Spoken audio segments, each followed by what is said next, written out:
सावधान। नमो अरिहन्ताणं नमो सेताणं नमो आयरियाणं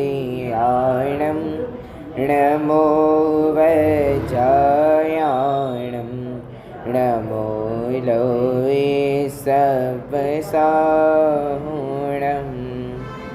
मङ्गलं भगवान् वीरो मङ्गलं गौतमो गणी मङ्गलं कुन्दकुन्दार्यो जैनधर्मोऽस्तु मङ्गलं। सर्वमङ्गलमाङ्गल्यं सर्वकल्याणकारकं प्रधानं सर्वधर्माणां जैनं जयतु शासनं जैनं जयतु शासनं जैनं जयतु शासनं। सच्चिदेव सद्गुरु गोपाल। अपने कितने कल्याणकों की चर्चा हो गई? 3 कल्याणकों की चर्चा चल, गर्भ, जन्म, तप और अब है केवल ज्ञान कल्याणक और मोक्ष कल्याणक। तब केवल ज्ञान कल्याणक में क्या होता है कि जीव के 4 घाती कर्मों का नाश हो जाता है और केवल ज्ञान की उत्पत्ति हो जाती है और वो 5000 धनुष ऊपर जीव चला जाता है। वो 5000 धनुष बोले तो 8.25 किलोमीटर समथिंग होगा, 8.25 किलोमीटर ऊपर वो जीव चला जाता है। किससे? सहज रूप से। उसके लिए कोई हाँ, धनुष 5000 धनुष का किलोमीटर में करेंगे तो 5000 धनुष का यदि किलोमीटर में अपन कन्वर्ट करें तो समथिंग 8.25 किलोमीटर आज के हिसाब से बैठेगा। उतने ऊपर भगवान चले जाते हैं और वहाँ क्या रचना हो जाती है? समोषण। समोषण की रचना कौन करता है? सौधर्म इंद्र की आज्ञा से कुबेर का निर्माण करता है। अब अंत में होता क्या है? हाँ, जैसे जो सबसे नीचे जमीन पर होती है वो तो कहते हैं ना एक सीढ़ी पे पैर को चढ़ना पूरा पड़ता है। हाँ 20,000 सीढ़ी हाँ ऊपर पहुंचता है। हाँ। तो जैसे हम नीचे से देखें तो वो गोलाकार छतरी दिखती होगी नहीं? समथिंग दिखती होगी, तब तो पता चलता होगा कि जाना है हमें। हमें कहाँ जाना है वो तो पता तो चलना चाहिए ना। बहुत होगा ना तो बारिश आती होगी उसके नीचे खड़े होते बारिश नहीं वहाँ बारिश वगैरह का तो कुछ होगा ही नहीं, ऐसा कुछ होगा ही नहीं। और साथ में ये भी है कि भाई उनके ऊपर समोषण आ गया तो नीचे जो घास वगैरह हो रहा है उनको कोई तकलीफ होती नहीं है। नीचे से कोई जीव जा रहा है कोई प्रॉब्लम नहीं आएगी। और वहाँ 20,000 सीढ़ियाँ है तो एक सीढ़ी पर पैर रखो और ऊपर मतलब चढ़ना सारा पड़ता है लेकिन वो सहज रूप से। अब कोई 20,000 सुन के ही हड़कम मच जाएगा, 20,000 सीढ़ियाँ कौन चढ़ेगा? या तो 10 सीढ़ी नहीं चढ़ी जाती अपने से, तो 20,000 क्या? तो वो सहज रूप से अंतर्मुहूर्त के अंदर वो ऊपर तक पहुँच जाएगा, इसलिए उसमें वहाँ कोई प्रॉब्लम आती नहीं है। अब मुख्य वहाँ है समोषण का वर्णन। तो समोषण कैसा होता है? तो 8 भूमियाँ होती है वहाँ पर। हाँ, तो उसमें अपन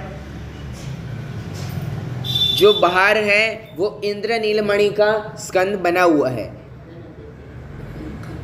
और ये पृथ्वी से 1 हाथ ऊपर से ये समोषण बनना चालू हो जाता है।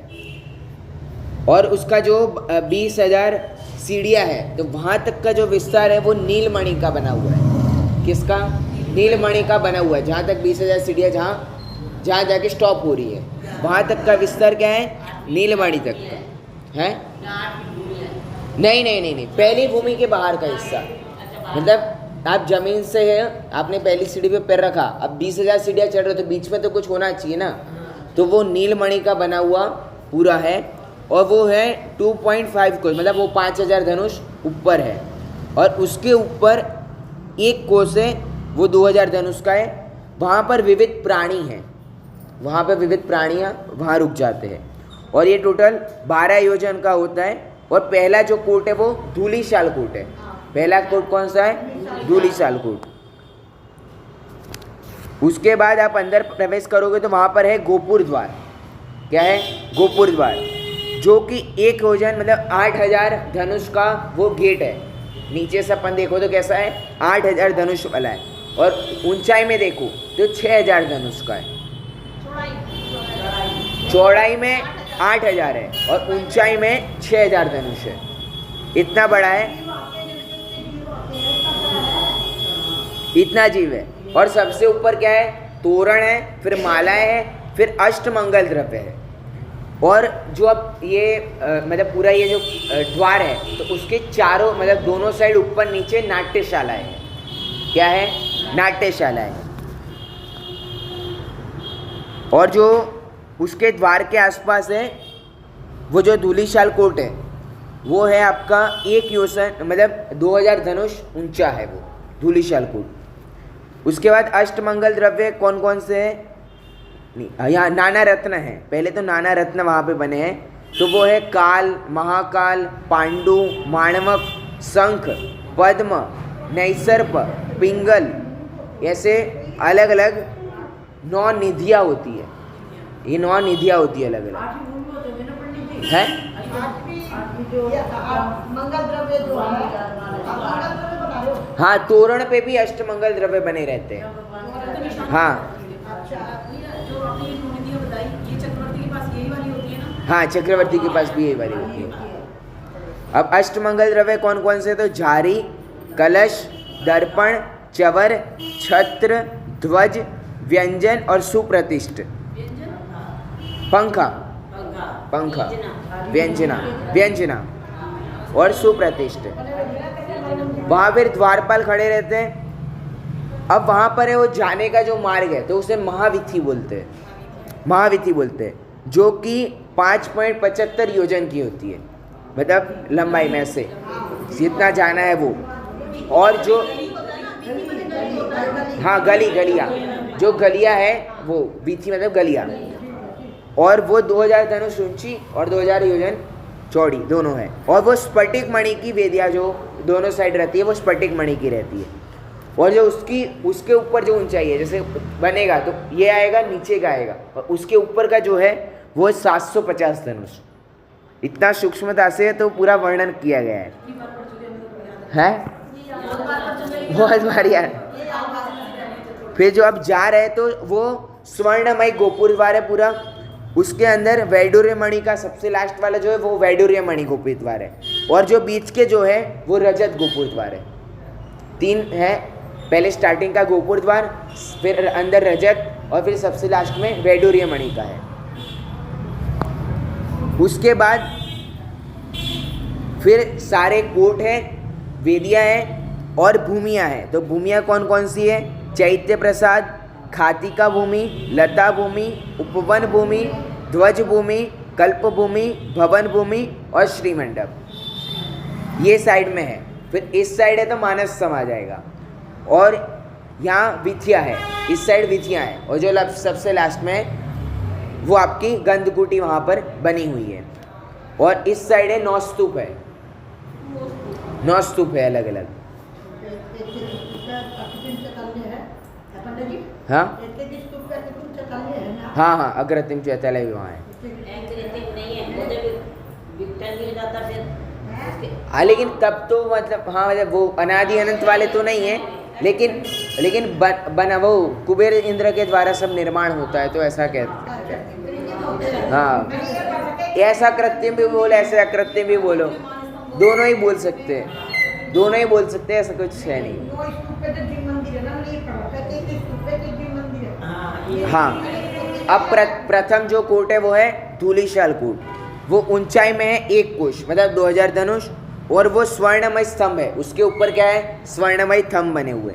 और फिर कंगूरे हैं वहाँ पर, जो आकार जो इसे कंगूरे बताया गया है।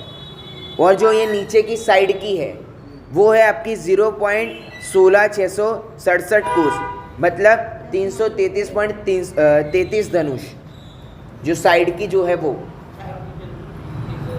फिर आपका पहली चैत्य प्रसाद भूमि, पहली चैत्य प्रसाद भूमि, तो उसके जो खंभे हैं वो 6000 धनुष है।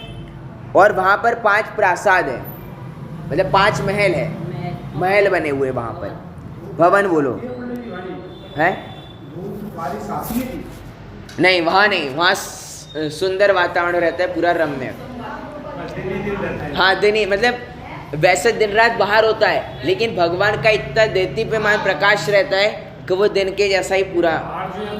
हाँ बाहर तो सब होगा, बाहर भी होती है, रात भी हाँ होती है। सब होगा। बाहर तो जैसे नॉर्मली चल रहा बारिश है। होती है कि? हाँ बाहर तो हो सकती है। उनके जो एरिया है उन एरिया में कुछ नहीं होगा, बाकी तो बाहर तो नॉर्मल है। जैसे यहाँ समोषण आया तो जितने टाइम समोषण है उतने टाइम नॉर्मल रहेगा, फिर चला गया तो फिर वापस जैसा का जैसा। समोषण भी ना जैसे ना उसने बताया कि 12 योजन का होता है समोषण। पहला जो आदिनाथ भगवान का 12 योजन का सबसे बड़ा था, और 12 योजन की ही अयोध्या नगरी बनाते हैं, तो वो तो पूरा सारा उस पर कवर हो जाता होगा। लेकिन अयोध्या नगरी में कहाँ, वो तो अलग अलग जगह जा रहे हैं ना, और वो ऊपर होता है ना, वो तो बिहार कर गए नहीं, वो तो बिहार कर गए ना। अयोध्या में कोई ना समोषण लगा, अयोध्या में तो कोई रहता नहीं तो वहाँ बिहार पर कर तो। गए वहाँ से। और वो तो जितना नगर हो वो तो ऐसी जगह पे ही होता है कि कोई दिक्कत आ सकती है नहीं, बहुत बड़ा। अब 12 सभाएं लगेगी, कितनी पब्लिक आएगी वहाँ पर। हसनापुर का आया होगा, हाँ। यहाँ दिल्ली तक भी आया ये होगा। दिल्ली- आया ही होगा। ये इंद्रप्रस्थ के नाम से मतलब ये हस्तनापुर का ही पूरा एरिया है सारा। अच्छा हाँ। हो सकता हाँ, हसनापुर में आया था, तीन दंगल हुए। है। हाँ सारा सामान उठा के ले जाते हैं जो हाँ वो सामान उठाना नहीं पड़ता, अपने आप उठ जाता है। दो प्रकरण आते हैं। हाँ। एक तो आते हैं कि कुबेर वहाँ से आकर के रचना करता है, एक कहता है ऐसा होता है फोल्डिंग होता है वहीं वापस चला जाता है, कोई फोल्डिंग नहीं ऐसा फोल्डिंग वाला सिस्टम नहीं है। फोल्डिंग वाला सिस्टम नहीं है वो जैसा। हाँ। स्वर्ग में ना कोई ऐसी जगह है कि सारे सुरक्षित रहते हैं वहाँ पे सब कुछ। कहाँ पर? ये नहीं मतलब ये नहीं याद है, लेकिन हमने पढ़ा है। मेरे ज्ञान में आज पहली बार ऐसा है कि फोल्डिंग करके एक जगह पे सॉरी मतलब वहाँ रख दिया जाता है, वहीं से फिर नहीं वैसे फिर नहीं वो नहीं जब छोटा करना होगा तो क्या करेंगे, फोल्डिंग में कट करेंगे क्या? कुबेर क्या करेगा? कुबेर क्या करेगा फिर? ये नहीं होता। प्रत्येक समय नया वहाँ ऐसा होता है, प्रत्येक समय समोषण बनता ही जाता है, नया का नया। मतलब आपके नीचे से सीट चेंज हो जाएगी, आपको पता भी नहीं चलेगा। निरंतर परिवर्तन होता है। वो निरंतर परिवर्तन होता है, तो वो ऐसा नहीं बोल सकते कहीं फोल्डिंग होकर कहीं पर रखा हो, पॉसिबल ही नहीं है चीज़। ये कुछ भ्रम हो सकता है, कहीं किसी की मान्यता हो सकती है ऐसी, बाकी ऐसा हो ही नहीं सकता है, संभव ही नहीं है वो। तो पहली है जो चैत्य प्रसाद भूमि है, तो उसमें भी जो खंबे बने हैं तो उसमें भी क्या है, नाट्यशालाएं बनी हुई है। अब फिर आता है मानस स्तंभ। तो वो मानस स्तंभ कितना बड़ा है भाई, वो भी 2000 धनुष का, बीच का जो 2000 धनुष है, और उसके ऊपर फिर 2000 धनुष है। फिर वहाँ पर जो सिद्ध परमेष्ठी की प्रतिमा होती है वो। अब देखो सिद्ध परमेष्ठी की प्रतिमा का जब वर्णन आता है तब वो सामान्य जैसी अरिहंत भगवान की जैसी प्रतिष्ठा वैसी होती है, बस उसमें चिन्ह नहीं होता है जो अब हम लोग ये खाली बनाते हैं ऐसे। हाँ वैसी नहीं होती है। समोषण में प्रॉपर जैसी अपन अरिहंत परमेष्ठी की जैसी बनाई है वैसी ही वहाँ पर होती है। सिद्ध परमेष्ठी जैसे खाली बनाते हैं वैसी होती नहीं है। आप पूर्व में भी जाओगे, मतलब बहुत प्राचीन प्रतिमा देखोगे तो वहाँ पे भी ऐसा है, वो सिद्ध मतलब नॉर्मल ऐसी प्रतिमा नीचे लिखा रहता है सिद्ध परमेष्ठी, सिद्ध भगवान लिखा रहता है। हाँ वैसे खाली आप पुराने जाओगे ना, पुराने आपको कहीं नहीं मिलेगी ऐसी खाली बनी हुई हो, जबकि पांचों पर अरिहंत परमेष्ठी की और सिद्ध परमेष्ठी की रहती होती है प्रतिमाएं। वही इसमें ना किसी ने ऐसा सोचा कि भाई उनका शरीर तो होता नहीं है तो अपन ऐसी प्रतिमाएं डिजाइन करवाओ, और एक परंपरा चल जाती है। वही तो बात है कि अपन को पता है नहीं, बस वो परंपरा में जैसा आ रहा है वैसा आगे चलता रहता है। तो सबसे पहले मानस स्तंभ के ऊपर क्या रहते हैं, छत्र होते हैं, फिर वहाँ नीचे ध्वज रहते हैं, फिर वहाँ पर पुष्प वृष्टियाँ होती है, चबर होते हैं, उसके बाद वहाँ घंटे होते हैं, फिर तोरण भी बना रहता है वहाँ पर, फिर वैडूर्य मणि का जो सबसे ऊपर का 2000 धनुष है वो वैडूर्य मणि का है, और दूसरा जो नीचे है उसका स्वर्णमय है, फिर उसके नीचे वज्रमय है, और वज्रमय के नीचे सिद्ध परमेष्ठी की प्रतिमा है। वज्रमय के नीचे हाँ मतलब 2000 धनुष पहले नीचे, फिर 2000 धनुष ऊपर, और फिर उसके बीच में सिद्ध परमेष्ठी। क्या होता है? नहीं, सबसे ऊपर है अरिहंत परमेष्ठी, सबसे ऊपर अरिहंत परमेष्ठी की प्रतिमा। और सबसे नीचे है सिद्ध परमेष्टि, सिद्ध भगवान की प्रतिमा होती है वहाँ पर, सामान्य जैसी होती है वैसी। जो खंबे होते हैं मतलब जो मानस खंबा होता है। हाँ मानस सब, हाँ वैसा समोषण में वैसा है वर्णन ऐसा। और जो सबसे नीचे का है वो वरुण लोकपाल कहलाता है, और वहाँ जहाँ वो सिद्ध परमेष्टि की प्रतिमा है उसे मानंगण कहते हैं, मानंगण लिखा है वहाँ पर, और उसे आस्थांगण भी कहते हैं, दोनों ही भूमि है। ये समोषण रचना वर्णन पंडित अमन जी शास्त्री ने पूरा लिखा हुआ है, पूरा ग्रंथ के आधार पर है। हाँ हाँ पूरा संकलन है। वैसे समोषण रचना का वर्णन प्रॉपर एक जगह पे पूरा मिलता है नहीं, कहीं कुछ पुराणों में मिलता है, कहीं कुछ और भी मिलता है। तिलवे परिणति के अंदर एक बहुत वर्णन, हाँ वो हाँ उन्होंने भी उसी में से लिया है, उसी में से उन्होंने पूरा करा है। वो तो उन्हीं के साथ काफ़ी रहे हैं, कल्पना दीदी के साथ भी काफ़ी अमन जी रहे हुए हैं। अभी हमारे अधीक्षक ही है स्मारक में। कौन? हाँ, और ये अमन जी तो आपके यहीं दिल्ली के लोनी के हैं, लोनी के आपके यहीं के हैं। उन्होंने ही ये समोषण रचना वर्णन पूरी पुस्तक लिखी है। वो पुस्तक में आपको सारे ही चित्र मिल जाएंगे, मतलब मैं चित्रों के आधार पर ही आपको वो पूरा बता रहा हूँ। हाँ पूरे ही आपको एक एक चित्र आपको मिलेंगे कि कैसे कैसी रहती, मतलब जैसा वर्णन मिला है उसके आधार पर बनाया गया है।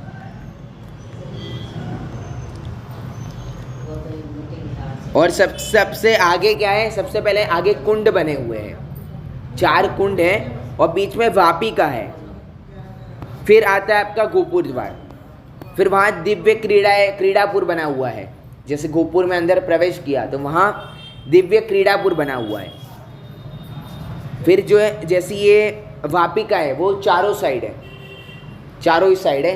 गोपुर द्वार के बाहर सीढ़ियाँ खत्म हुई और फिर वहाँ से ऊपर भूमि में 16 वापिकाएं हैं, वो इतने विस्तार दिया समुद्र। हाँ वो विस्तार तो भी बहुत विस्तार है उस चीज़ का। तो अपन अभी नॉर्मली लेके चल रहे हैं वो जो वापिका में। हाँ जो कुंड है ना, ऊपर भूमि का जो कुंड है, हाँ। उसमें जहाँ चरण धोते हैं तो उसमें भी 7 जैसे भामंडल में दिखते हैं ऐसे दिखते हैं। अच्छा वो नंदीश्वर में जाओ और वहाँ पे भी जो वापिका है वहाँ पे दिखते हैं। बराबर, हाँ हो सकता है। फिर आता है वेदी, वेदी में फिर वो ध्वज सारे लगे हुए हैं। दूसरी है खातिका भूमि, दूसरी क्या है खातिका भूमि, जो कि आपको है 3666 धनुष ऊपर से यूँ देखेंगे तो 3666 धनुष की है, और यूँ देखेंगे तो 666.66 धनुष की है। और ये दूसरी नंबर की वेदी है, और जो उसकी ऊंचाई है ऐसे लेंगे तो वो है 125 धनुष गहराई। हाँ क्या? छोटी बड़ी है, बराबर नहीं है ये सब? नहीं सारी नहीं है, सारी सेम नहीं है, अलग अलग है, थोड़ा अलग अलग वर्णन है। फिर तीसरी है लता भूमि, तो लता भूमि का विस्तार है आपका 7332 धनुष, और जो उसके ऊपर जो आकार जो बाउंड्री बनी है वो है आपकी 666.66 धनुष, वो सेम ही आ रही है, उसकी बाउंड्री तो सारी सेम आ रही है। और वो ये दूसरा कोड फिर वहाँ से प्रारंभ होता है। फिर चौथी है उपवन भूमि, जहाँ पर विविध उपवन है, उसमें भी आपके स्तंभ लगे हैं, वहाँ पे भी नाट्यशालाएँ बनी हुई है। वहाँ तीसरी वेदी का भी जो बाउंड्री का स्टेशन है वो भी इतना ही है, 666.66 धनुष का है। और वहाँ पर है चैत्य वृक्ष, चैत्य वृक्ष का है वहाँ पर है। फिर अशोक, सप्तपर्ण, चंपक और आम्र वृक्ष, ये भी वृक्ष वहाँ पर रहते, मतलब अलग अलग वर्णन मिलता है। बाकी मुख्य रूप से ज़्यादातर यही वर्णन मिला है कि वहाँ चैत्य वृक्ष होता है। और एक चैत्य वृक्षों में भी जिन मंदिर होते हैं, वो चैत्य साखीशु, जो अपन मंगलाष्टक पढ़ते तो मंगलाष्टक में भी ये वर्णन आता है। उसके बाद जो चैत्य वृक्ष है उसका वर्णन है कि वो आपका है 6000 धनुष ऊंचा चैत्य वृक्ष, और उसके नीचे होती है अरिहंत प्रतिमा। चैत्य वृक्ष जो पर्ण जो है वो अशोक वृक्ष के समान है, और उसके नीचे है अरिहंत प्रतिमा। और वहाँ भी वो कमल नीचे रचना है, भूमि की जैसी सेम रचना होती है वैसी है। फिर आपके आती है 5वीं ध्वज भूमि, जहाँ पर ध्वज बने हुए हैं। यहाँ भी विविध प्राणी होते हैं और ये भी है 7332 मतलब 32 धनुष का, वो भी उसकी जो चौड़ाई है वो। और जो तीसरा कोट है वो भी कोट कैसा है 666.66 धनुष का है और इसमें बना रहता है ध्वज। अब जो ध्वज कितना है वो भी 6000 धनुष ऊंचाई वाला है। अब फिर वो जो ध्वज है मेन वो है सफ़ेद वस्त्र का और जो ध्वज का जो डंडा है उसकी जो चौड़ाई है वो है 21.333 अंगुल। एक ही होता है। हाँ बहुत सारे ध्वज तो बहुत सारे, लेकिन ये एक का वर्णन है। यूपी जा सकते हैं क्या माजी में? कहाँ? हाँ जा सकते हो आप भी। देखने के लिए जा सकते हाँ पूरा, अरे देखने क्या पूरा आप स्पर्श कर सकते हो सब कर। ये स्वर्णमय पूरा स्तंभ बना हुआ रहता है। फिर छठवीं है कल्पभूमि। छठवीं क्या है? कल्पभूमि। उनका भी निराकरण करेंगे, दिक्कत नहीं है। छठवीं है कल्पभूमि। कल्पभूमि में क्या रहते हैं?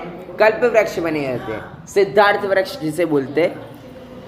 और उसमें भी नाट्यशालाएं बनी है, उसमें भी अलग अलग प्रकार के 10 कल्प वृक्ष होते हैं। आपको जो इच्छा हो वो मांगो, वो आपको वहाँ पर प्राप्त हो जाएगी। फिर ये छठवीं। फिर वहाँ जो सिद्धार्थ वृक्ष है उसमें भी नीचे सिद्ध प्रतिमा होती है। हाँ, और वो भी 6000 धनुष ऊंचाई वाला रहता है। फिर आपकी आती है 7वीं भवन भूमि। वहाँ पर विविध भवन बने हुए हैं। ये भी आपका 3666 धनुष चौड़ाई वाला है।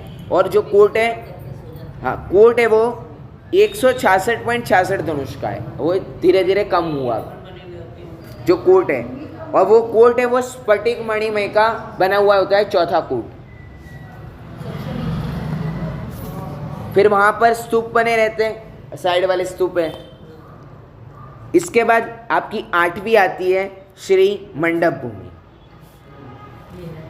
अब ये है बात यहाँ मंडप भूमि में।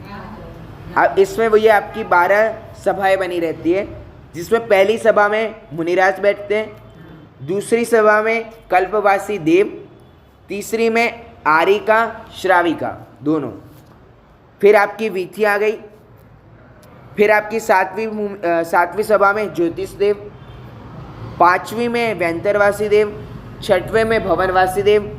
फिर आपकी वीथी आ गई एंट्री की। 8 में तो देवी देवियां हैं। हाँ, 8 में तो 4 प्रकार के देव और 4 प्रकार की देवियां। हाँ देवी हाँ हाँ हाँ चौथी, चौथी 5वीं 6वीं में। 4 प्रकार के देव, 4 प्रकार की देवियां। हाँ पहली में मुनिराज है, दूसरे में कल्पवासी देवियाँ हैं, तीसरे में श्राविका है, चौथे में ज्योतिषी देवी है, देव नहीं है देवी है, 5वें में व्यंतरवासी देवियाँ हैं, 6वें में भवनवासी देवियाँ हैं, फिर 7वें में आपके भवनवासी देव है, 8वें में व्यंतरवासी देव है, 9वें में ज्योतिषी देव है। फिर आपकी महावीथी आ गई। फिर आपकी 10वीं में कल्पवासी देव, 11वें में है मनुष्य और 12वें में है तिर्यंश। ये आपकी 12 सब 8 देव हो गए, 8 एक फुट मुनिराजों का हो गया, तो गए 9 आरिका एक मनुष्य का हो गया, एक त्रिंश। तिर्यंश का होगा। कल्पवासी पहले नहीं थी ना, हाँ कल्पवासी बीच में, कल्पवासी दूसरे में आ जाते हैं। बीच में भी उनके गलियां हैं। हाँ। फिर अब जो उसका जो गोपुर द्वार है वो है मारकत मणिमय होता है, मरकत मणिमय का बना हुआ रहता है। और उसकी जो वीथी है वो है 4000 धनुष। अंदर जाने की जो एंट्री है वो 4000 धनुष की है। और जो उसका जो मंडप है वो स्फटिकमय मणि हुआ मंडप होता है। और जो उसके ऊपर की जो बाउंड्री है वो स्वर्णमय, वहाँ स्तंभ बने हुए हैं, जितने स्तंभ है बीच बीच में जहाँ कट हो रहा है वो है स्वर्णमय सारे स्तंभ बने हुए हैं। और आपकी बीच में आती है गंधकुटी, 4000 धनुष जिसकी चौड़ाई है। फिर वहाँ पर आपकी सीढ़ियाँ भी है, जैसे ये आपकी महावीथी जहाँ समाप्त होती है वहाँ पर सीढ़ियाँ भी बनी हुई है। फिर जो सीढ़ियाँ है वो उसे पीठ बोलते हैं।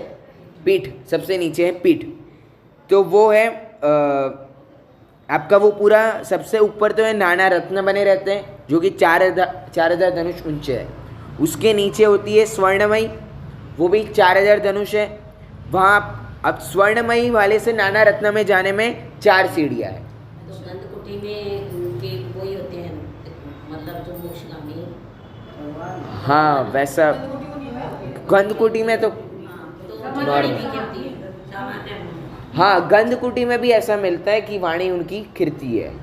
गंधकुटी जिनकी प्राय बनती है। गणधर होते हैं वो कहाँ पे विराजमान है? हाँ ये लगभग ये गंधकुटी में ही वो ऊपर की साइड रहते हैं सारे गंधर्व। विधि बताई जाती है। हाँ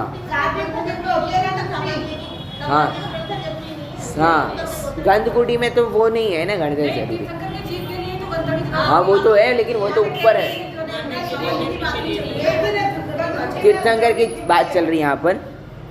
फिर आपका नीचे उसका जो है वो है वैडूर्य मणि का सबसे नीचे वाला, वो 8 धनुष ऊंचाई वाला है और वहाँ पे 8 सीढ़ियाँ है ऊपर जाने के लिए स्वर्णमयी के पास जाने की। अब आपकी जो गंधकुटी है उसमें सबसे ऊपर पुष्प वृष्टि हो रही है, उसके बाद नीचे अशोक वृक्ष है, उसके नीचे है आपके छत्र बने हुए हैं, फिर उसके आसपास क्या है चवर और भामंडल। चवर है और भगवान के पीछे भामंडल है, भगवान है। फिर 4 अंगुल नीचे है आपका कमल, 4000 धनुष नीचे, 4 अंगुल नीचे है आपका कमल। फिर वो है स्वर्णमय गंधकुटी। गंधकुटी क्या है, जो बीच का जो पार्ट है वो गंधकुटी ओरिजिनल में वो है आपका 900 धनुष का, और उस हाँ ऊंचाई में 900 धनुष और चौड़ाई में 600 धनुष। जैसे उसे गंधकुटी नाम क्यों दिया? 3 कटनी भी तो होती है पंडित जी। हाँ कटनी भी तो होती है 3 कटनी हुई तो बड़ा। हाँ 3 कटनी मैंने अभी बताई ना, अभी मैंने हाँ 3 बताई ना, जिसमें 8 सीढ़ियाँ चढ़नी थी, फिर 4 चढ़नी थी, फिर 4 चढ़नी थी। जिसमें सबसे पहले रत्नमयी होती है, फिर स्वर्णमयी, फिर वैडूर्यमणि, ये पीठ। तो ये आपकी गंधकुटी है। और वहाँ जो अष्ट प्रातिहार्य होते हैं वो कौन कौन से? छत्र, पुष्पवृष्टि, दिव्य ध्वनि, भामंडल, सिंहासन, अशोक वृक्ष, दुंदुभी और चबर, ये आपके अष्ट प्रातिहार्य होते हैं। अब मुझे जो यहाँ मुख्य बात बतानी है वो है केवल ज्ञान। वो क्या है? केवल ज्ञान। केवल ज्ञान किसे कहते हैं? जिसमें 3 लोक के, 3 काल के समस्त चराचर पदार्थों का एक साथ एक समय में ज्ञान होता है, उसे क्या बोलते हैं? केवल ज्ञान। कितना ज्ञान हो रहा है? 3 लोक के, 3 काल के और सारे पदार्थ चरा अचर सब एक समय में जानने में आ रहे हैं। अनंत पर्याय, भूतकाल, भविष्यकाल। हाँ 3 काल की आ गई समस्त पर्याय। अब विचारणीय ये है, ऐसे अनंत शक्ति में भी है। हाँ ये शक्ति मेरे में भी है। ये ज्ञान गुण किसमें है?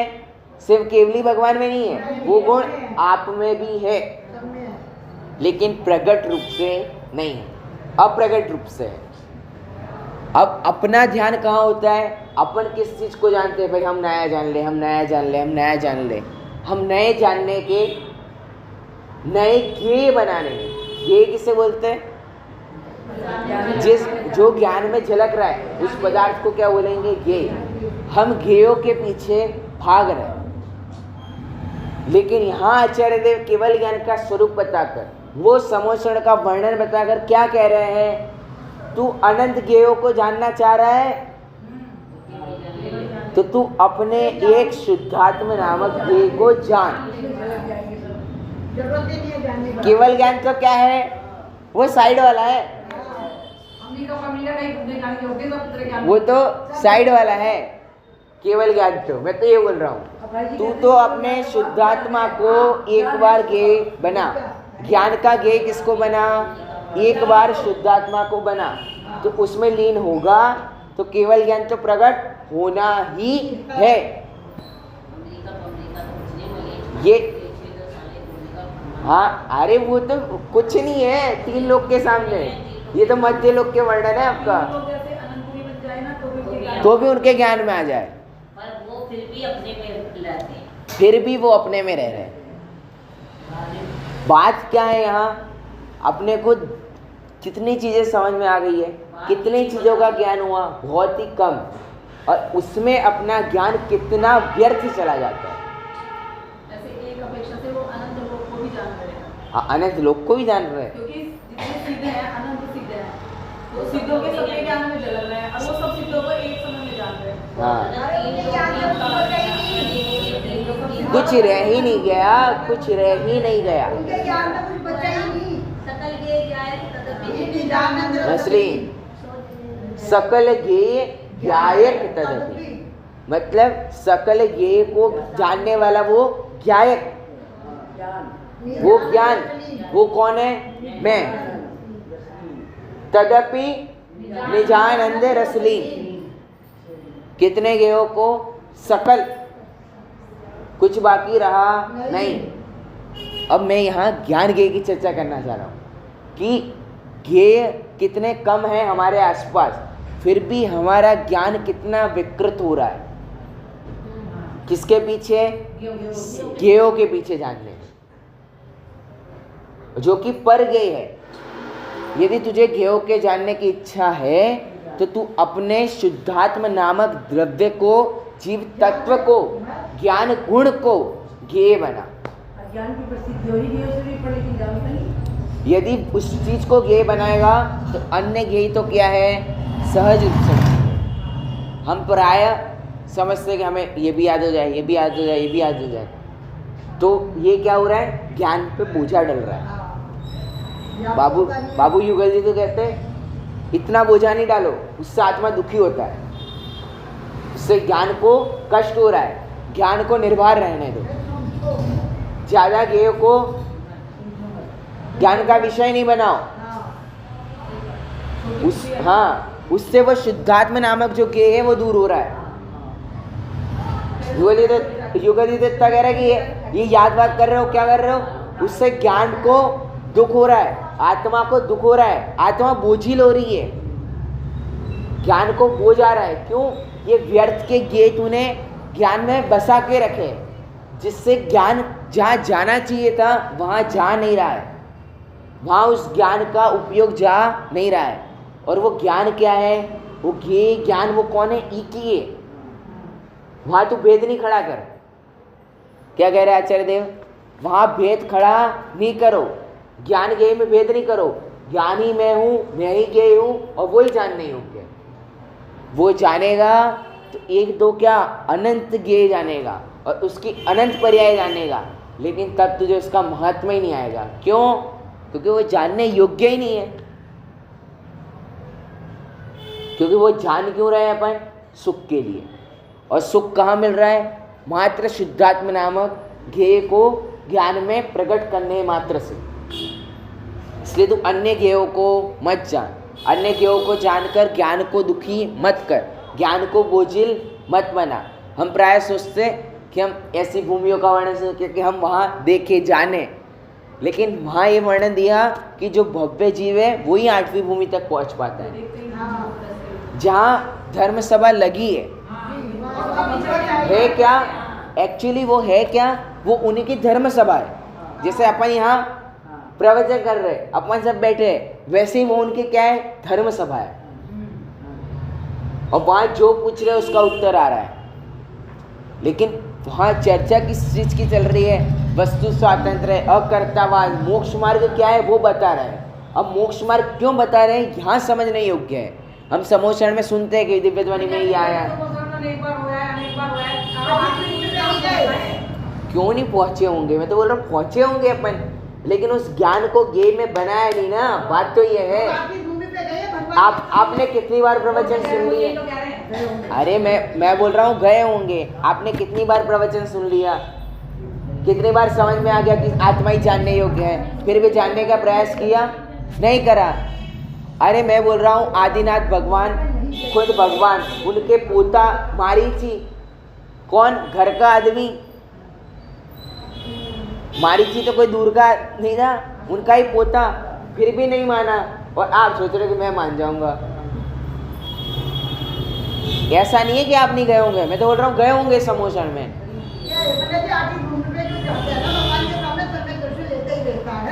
ऐसा नहीं है, ये आपका भ्रम है, ये ऐसा नहीं है, ऐसा नहीं है, ऐसा नहीं है कि वो नहीं जाता है, वो भव्य होता है, भव्य होता है।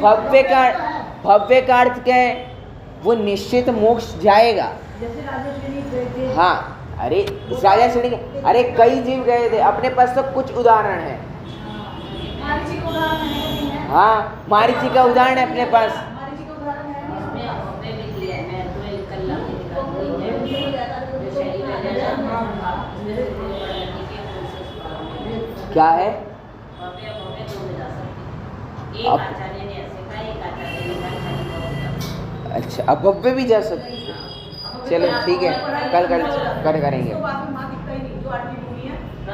भव्य भी जाती है। हाँ, लेकिन अभव्य देखो, जहाँ वर्णन मिलता है, जहाँ वर्णन मिलता है वहाँ ऐसा होता है कि जैसे अन्य जो भूमियाँ हैं उसी में अटक जाते हैं।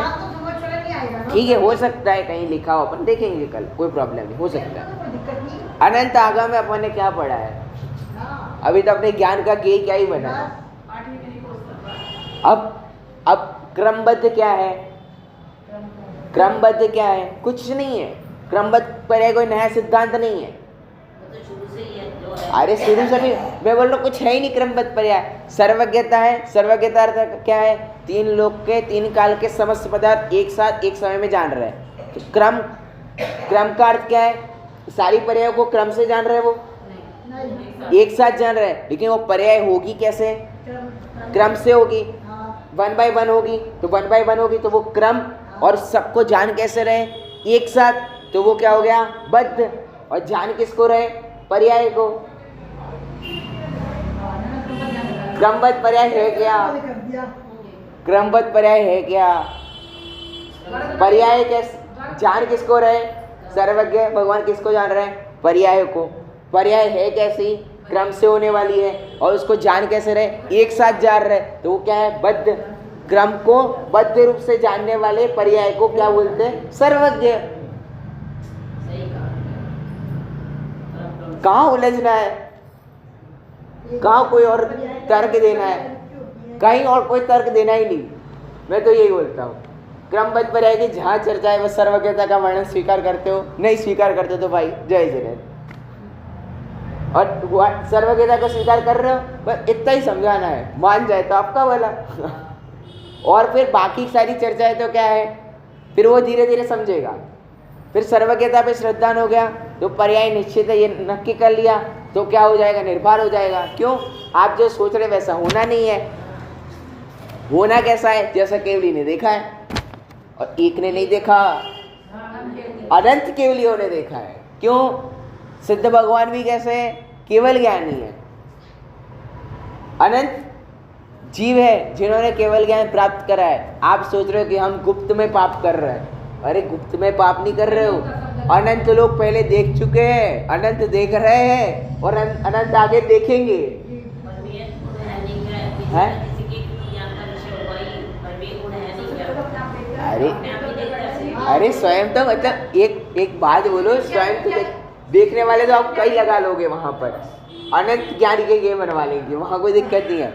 लेकिन सर्वज्ञ तो क्या है? देख ही रहे। तो ये क्या हुआ? सब निश्चित है। सर्वज्ञता के वर्णन से ये नक्की होता है कि सब क्या है? निश्चित है। कब मोक्ष जाएंगे ये निश्चित है। फिर पुरुषार्थ क्या करें हम पुरुषार्थ छोड़ दे क्या?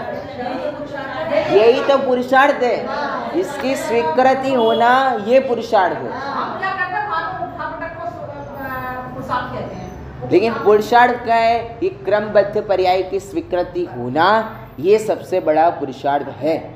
जिसको स्वीकृति हो गई वो सोचेगा ही नहीं बाहर का, हाँ भाई क्यों मैं रागद्वेष करूं, क्यों मैं कषाय, तो सहज रूप से कषाय मंद होगी। कषाय मंद होगी तो क्या होगा? सम्यक दर्शन होगा। सम्यक दर्शन होगा तो सम्यक ज्ञान होगा, और सम्यक ज्ञान होगा तब क्या होगा? चारित्र अंगीकार करने के भाव आएंगे। चारित्र अंगीकार करेगा, उसमें फिर किसी को बताना नहीं पड़ेगा। तीर्थंकर के जीव का कोई गुरु था, नहीं था ना, आत्मा ही था ना, स्वयं ही गुरु था। तो किसी को बताना पड़ेगा नहीं, वो अपने अनुसार अपने आगे का रास्ता दिखता है। और जिसको स्वीकृति हो गई ना, वो चिंता भी नहीं करता कि मैं कब मोक्ष जाऊंगा, कि क्या पुरुषार्थ है। क्यों करेगा वो चिंता ऐसी? वो क्यों ऐसे वस्तुओं का ज्ञेय का ज्ञान बनाएगा? ज्ञान की वस्तु ऐसे ज्ञेय क्यों बनाएगा वो तो अपने किसको ज्ञेय बनाएगा? शुद्धात्मा। और शुद्धात्मा को ज्ञेय बनाएगा तो सारे ज्ञेय क्या है? ज्ञान में आने ही वाले हैं। क्यों? केवल ज्ञान प्रकट करके रहेगा वो जीव। जिसने एक बार सीख ली मिठाई बनाना, वो परिवार के लिए मिठाई बनाएगा ही बनाएगा और स्वयं भोगेगा ही भोगेगा। अब बात क्या है, इतने ज्ञेयों को जानकर भी वो केवली क्या कर रहे हैं? अपने आनंद में लीन है, अपने सुख को भोग रहे हैं। वहाँ उनको कौन सा सुख नहीं मिल रहा? बताओ। सारी विधि पता है? आपको जैसी सबसे स्वादिष्ट वस्तु पता हो, वो स्वादिष्ट वस्तु की विधि भी पता है। उनको तो यही पता है कहाँ मिलना है, कहाँ क्या होना है, ये भी उनको ज्ञात है। उनको सारी स्वाद तो नहीं आ रहा है, ठीक है, ज्ञान का ज्ञेय तो बन ही रहा है। हाँ, हमें भी कहाँ स्वाद आता है। हाँ, लेकिन बात यह है कि वहाँ वो उपयोग लगाते नहीं है। उपयोग तो उनका किसमें? शुद्धात्मा के प्रति ही है। उनका ज्ञेय तो क्या बन रहा है? शुद्धात्मा ही बन रहा है। और ये दिव्य ध्वनि खिरना, वो सब तो उनके वचन नियोग के आधार पर है। अब ऐसा तो है नहीं केवल ज्ञान प्रकट हो जाने के बाद दिव्य ध्वनि खीरे ही खीरे। भाई वागन में जो ये भी है, लेकिन बात यह है अब 66 दिन तक तो उनको नहीं खीरी भगवान महावीर।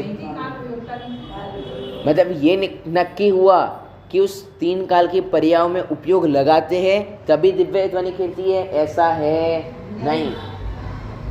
दिव्य ध्वनि कब खिरती है? उनका वचन का है, उनका जब उदय आएगा और उस समय पे दिव्य ध्वनि खिरेगी। और योग ऐसा बनता है कि 4 समय खिरती है, कभी मध्य रात्रि में खिर जाती है। तो ये क्या बता रहा है कि वो वचन काय के आधार पर है, ऐसा नक्की है नहीं कि किसी टाइम पे खिरेगी। लेकिन निमित्त नैमित्तिक संबंध ऐसे बैठ रहे हैं तो उससे अपन ये वर्णन अपन करते हैं। बाकी ये बात निश्चित हुई, अर्धरात्रि में खिरना, 66 दिन तक नहीं खिरना, इसका अर्थ क्या हुआ कि वो केवल ज्ञानी तो क्या है? अपनी आत्मा में ही उपयोग लगा रहे हैं। अब कोई ऐसा पूछे कि भाई उन्होंने ये कब अयोध्या वो नेमिनाथ भगवान में कब नगरी जलेगी, तब उन्होंने वहाँ उपयोग लगाया होगा, ऐसा है नहीं। वो तो उनका वचन का है, कब वैसा पुण्योदय न वैसा उदय, कि वैसा उनको दिव्य ध्वनि खिरना।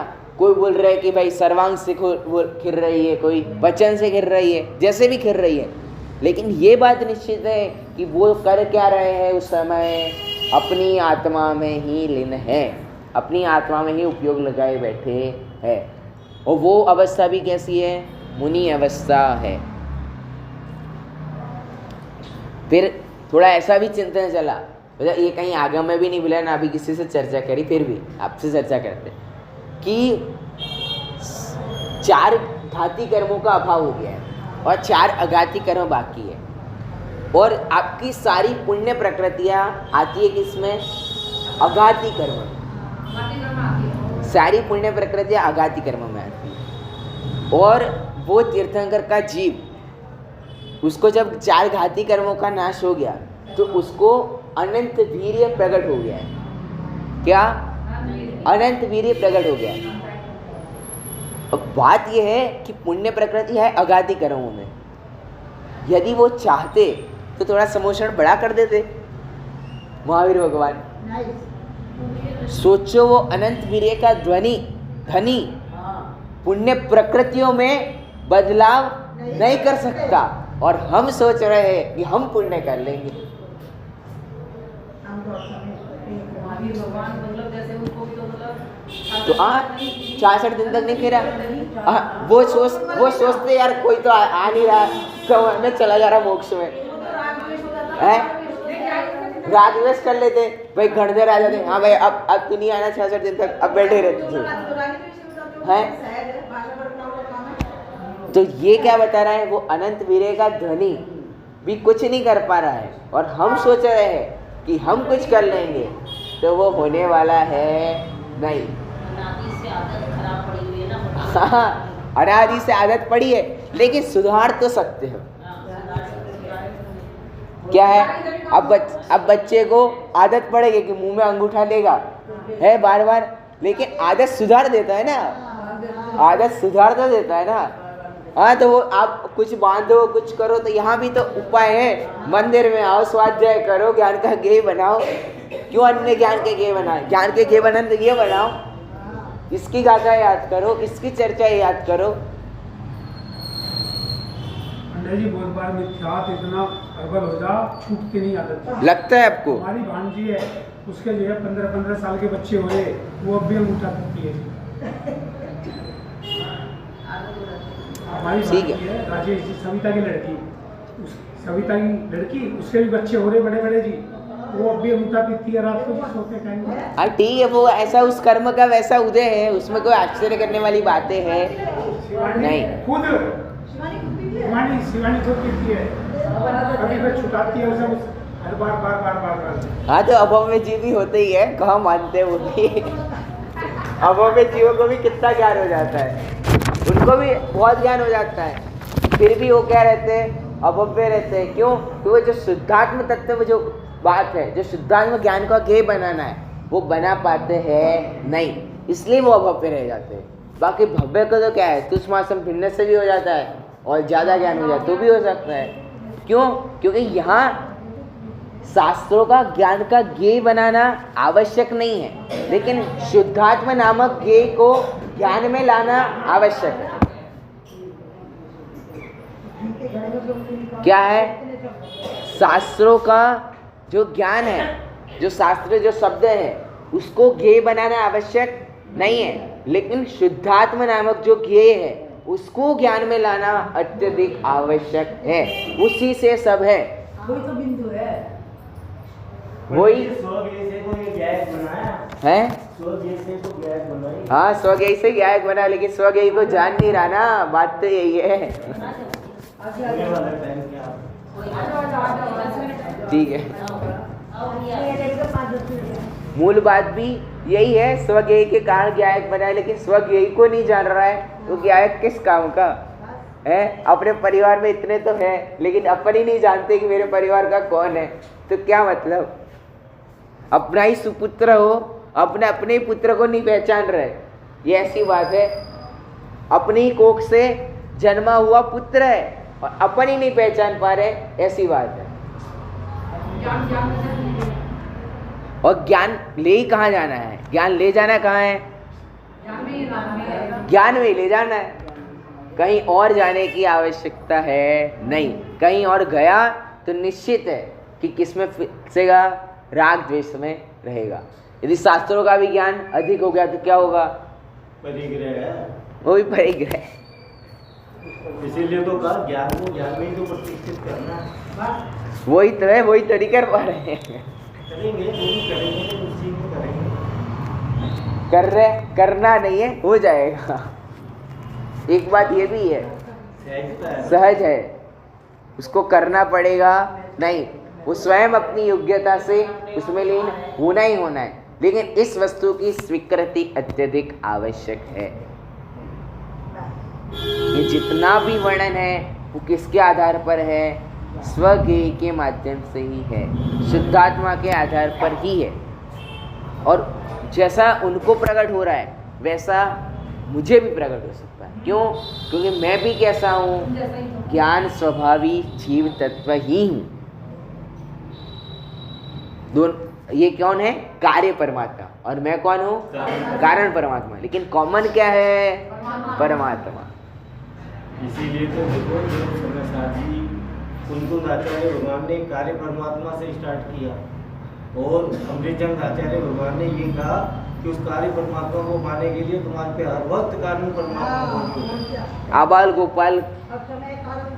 आबाल गोपाल हर किसी के ज्ञान का गेय बन रहा है। जान, मैं बोल रहा हूँ, जान कहाँ से रहा है? गेय को जान कहाँ से रहा है? ज्ञान से ही जान रहा है ना। और जानने योग्य भी क्या है? वो ज्ञान ही है, वो ज्ञान स्वभावी है। परिणाम में परिणामकत्व शक्ति में दो प्रमेत्व गुण की अपेक्षा से दो प्रमाता गुण की अपेक्षा से कथन है। दो प्रमेत्व गुण के और दो प्रमाता गुण, यानी कि मैं जानने वाला भी हूँ और जानने में भी हाँ हूँ, हुआ। ऐसा मेरे में प्रमेत्व भी है। हाँ, प्रमेत्व गुण वही है कि जो किसी न किसी ज्ञान का गेय बने, और मैं प्रमाता भी मैं ही हूँ। सही है। चार लिए ना वहाँ, दो प्रमाता की तरफ से और दो प्रमेता की तो तरफ। परिणाम में परिणामकत्व शक्ति, 48 शक्ति। परिणाम में परिणामकत्व शक्ति। मेरे लिए आप ये बोले, आपके लिए मैं भी तो ये भी।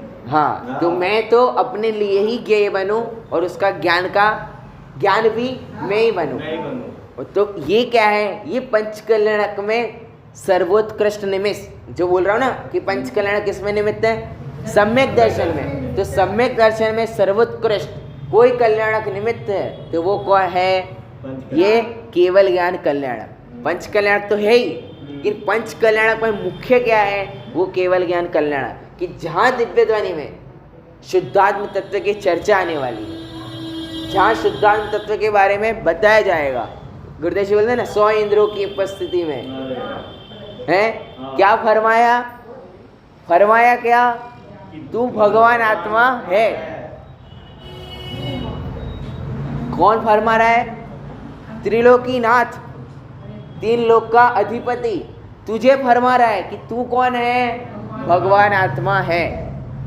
तू भी मेरे समान ही है, तू भी जल्दी क्या कर, मेरे पास आके बैठ जा।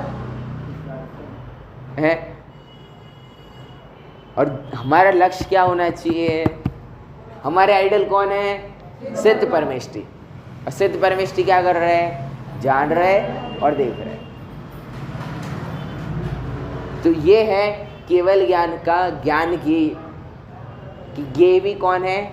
शुद्धात्मा ही है, और ज्ञान भी क्या है? शुद्धात्मा ही है।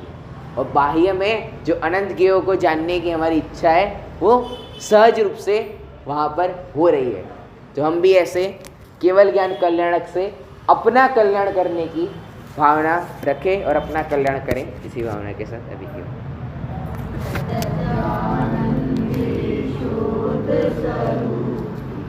अविनाशी में